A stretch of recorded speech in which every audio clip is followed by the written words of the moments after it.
Hello，大家好，欢迎收看小菜假鸡腿。那今天这一部分呢，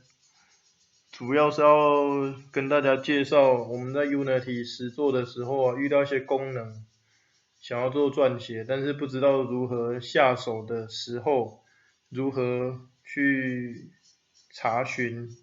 资源。我现在指的资源是指它已经写好的资源，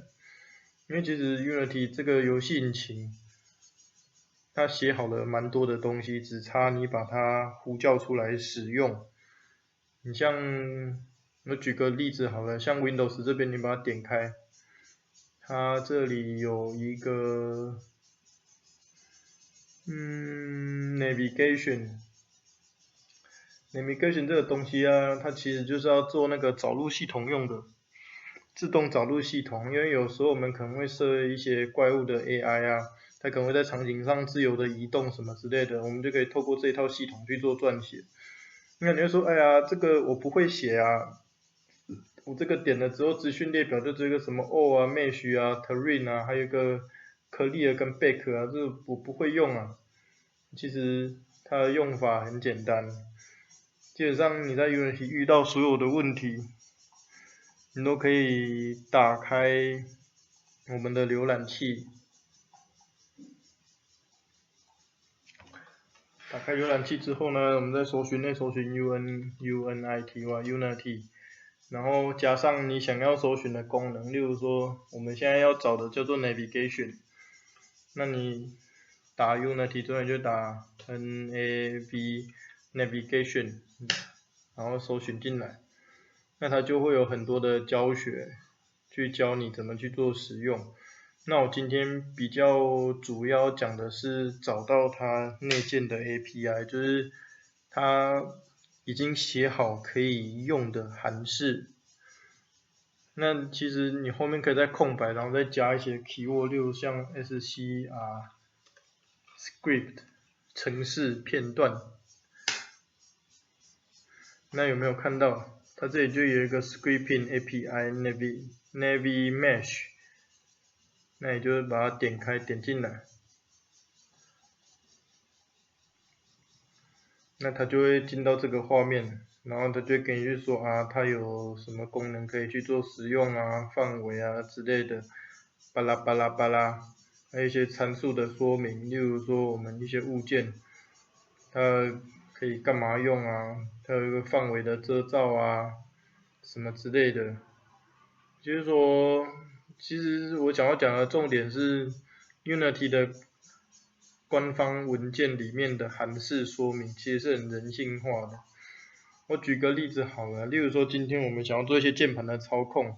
我想要让我的 Unity 可以去侦听说我按下键盘的空白键之类的。那你有时候，其实你在一开始你只会知道说我要按下空白键，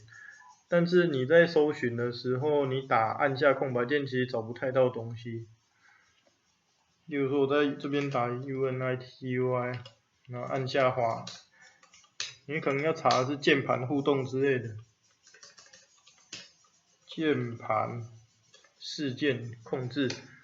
你这样子进来，其实它有类似的东西啊，但是你用久了你会发现，其实它的关键字叫做 input，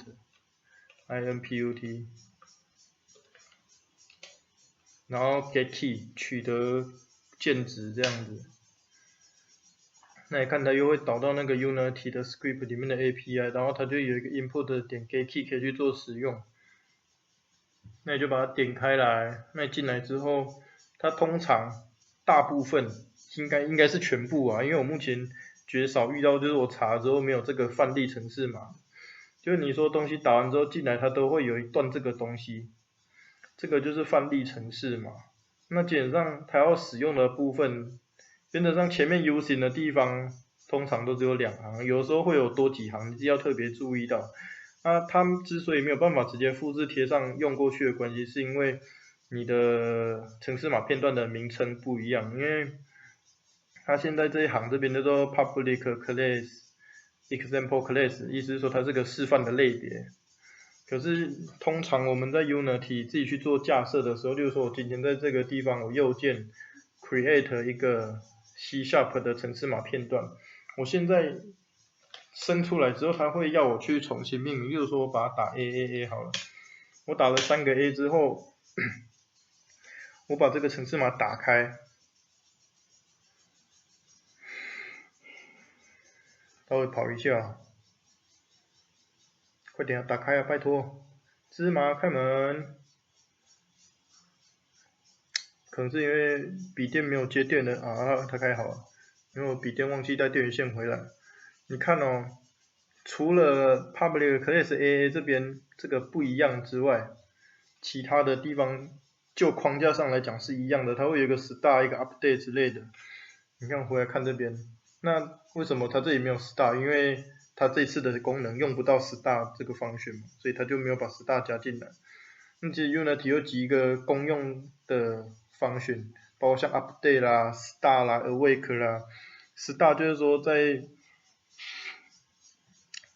这个环境场景一开始的时候，你一进来它会呼叫一次，awake 也是在一进来的时候会呼叫。当然两个的差异，有兴趣的可以自己去研究。那还有包括像 update 啊、fix update 啊，或者是说像有时候我们会用到一些区域的判定，像是 trigger 之类的trigger 又包含 trigger 的 in、trigger 的 enter、trigger 的 stay、trigger 的 exit。就是说进入这个区域的那个瞬间，跟你待在这个区域一个判定区域，跟你离开这个判定区域，它都会触发事件。那其实这些东西就可以让我们演变成一些游戏的机制，这感觉就很像 7-Eleven 的门，有没有？你靠近它了，它就叮咚，然后就打开，然后你人站在那边，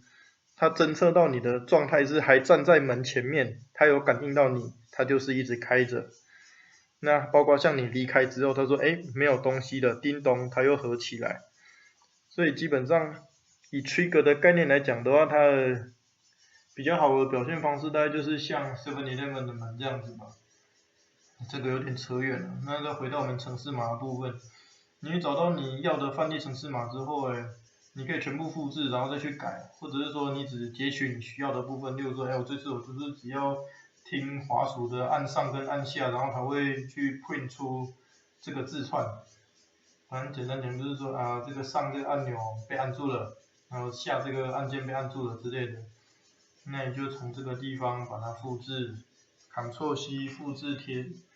贴上我们的这个地方，我们就把我们的 update Ctrl+V 把它取代过去，按下存档，原则上我们的程式码就写好了。那接下来要做的事情就是回到场景上，然后把我们的这个程式码拖拉到我们的物件上面，来到资讯列表这边，然后选到我们的物件。我现在是随便的物件贴原则上没有限制说什么物件才可以贴，就是全部都可以贴你要贴几个也都可以。它的概念就有点像插件这样子。其实我觉得用 Unity 很像在当那个道士，就是台上的这些物件都是僵尸，是不会动的。那我们做的每一个事件，例如说，我新增这个 AAA 的这个程式码片段到这个物件上面，就有点像贴一张符咒上去。我说，我贴这个符咒上去，那这个符咒的功能是什么？这个符咒的功能就是说，假如真听到有人按下上键或者是下键的时候，你就输出这行字，它的功能就是这么单纯。那我们把符咒贴上去之后，我们就可以按下这个 play 去做测试看看。要变蓝色才开始执行，现在还没变蓝色。它开始执行，那我按上或者是你看，它在下面这边它就有说 up array key is hold down， 意思是被按住了，然后按下它就会产生下。你看你这样子按它就会有反应这样子。其实有一直在跳我现在按下按上，按上，按不上，按下按上。好，没有，因为我现在选到这个，我现在在点，要点游戏视窗，你操作才有反应。我按下按上，你看现在它就变 up， 我按 down 就变 down。所以原则上遇到事情的处理方式大概就是这一套。你要下关键字，然后去搜寻 Unity，你就可以找到要的答案，然后再把东西贴上来，它就会动了。拜拜。